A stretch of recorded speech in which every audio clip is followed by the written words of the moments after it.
కల్తీ కట్టడికి special force అట. పోలీస్, రెవెన్యూ, మున్సిపల్, ఇతర శాఖల అధికారులతో మండల స్థాయి వరకు హైపవర్ టీమ్స్ పెడతారట ఈ కల్తీ మీద.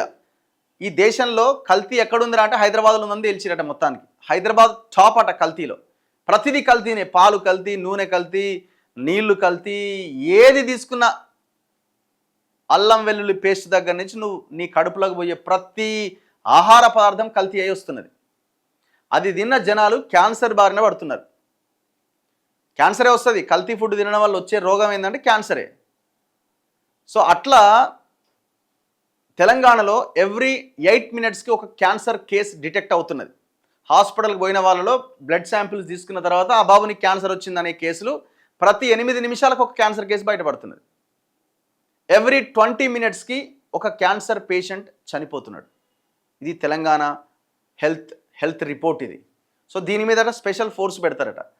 జిల్లాకు ఒక ఫుడ్ సెక్యూరిటీ ఆఫీసర్ ఉంటాడు, కానీ మన తెలంగాణలో జిల్లాకు ఒక్కడు కూడా లేడు. కనీసం 100 నుంచి 150 మంది ఒక టీం ఉండాలి. అసలు ఆ టీం కాదు కదా, ఏమీ లేదు. ఇది ఈ కల్తీని నివారించడానికి మండల స్థాయిలోనే టీమ్స్ ఉండాలి. ఎందుకంటే ఇవాళ సమస్య దేని మీద ఉందంటే దీని మీదనే ఉంది. మ్యాంగోస్ వస్తున్నాయి, ఇప్పుడు సీజన్. మ్యాంగోస్ ఎట్లా పండుతున్నాయి? మీరు ఏ సూపర్ మార్కెట్ పోయి నిగనిగలాడే మామిడి పనులు కనబడుతున్నాయి. ఎట్లా వచ్చారా ఇవి అంటే కార్బైడ్ వేయాలి, పండించాలి. మన పిల్లలు ఎవ్రీడే తినే బనానా కూడా స్ప్రే కొట్టి వాటిని కార్బైడ్ ద్వారానే పండిస్తున్నారు. మరి వీటన్నింటిని ఎట్లా అరికట్టాలి? పెద్ద యుద్ధమే జరగాలి దీని మీద, కల్తీ మీద. ఏదో ఒక 100 మందిని ఎంప్లాయీస్ని పెట్టి ఇక వీళ్ళు చూసుకుంటారని అంటే అది కుదరని పని. అది చాలా ఫోకస్డ్గా జరగాలి. అవసరమైతే దీనికి ఒక స్పెషల్ మంత్రిత్వ శాఖ పెట్టినా మంచిదే, ఒక స్పెషల్ టీంని ఏర్పాటు చేసినా మంచిదే. దీనికి ఒక సపరేట్ ఒక విభాగాన్ని ఏర్పాటు చేయాలి. కల్తీ ప్రజల ఆరోగ్యానికంటే ఇంకా మేజర్ టాస్క్ ఏముంటుందండి ప్రభుత్వాలకి? మహిళా సంఘాలను ఫుడ్ వాలంటీర్లుగా తీసుకోవడం పైన కసరత్తు. రాష్ట్ర స్థాయిలో ఈగల్ తరహాలో food safety wing senior IAS లేదా ఐపీఎస్ అధికారిని నియమించే యోచనలో ప్రభుత్వం.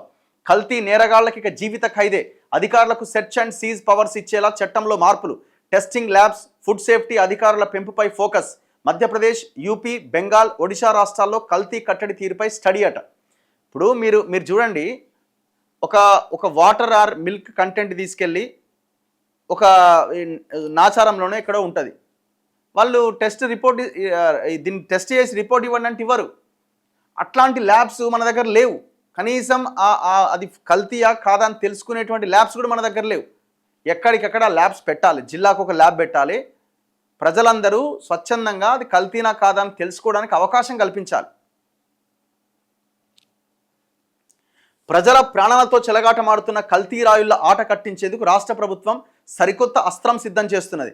రాష్ట్ర వ్యాప్తంగా ఆహార కల్తీ మూలాలు పెకిలించి వేసేందుకు ఈగల్ తరహా స్పెషల్ ఫోర్స్ను రంగంలోకి దించాలని నిర్ణయించింది.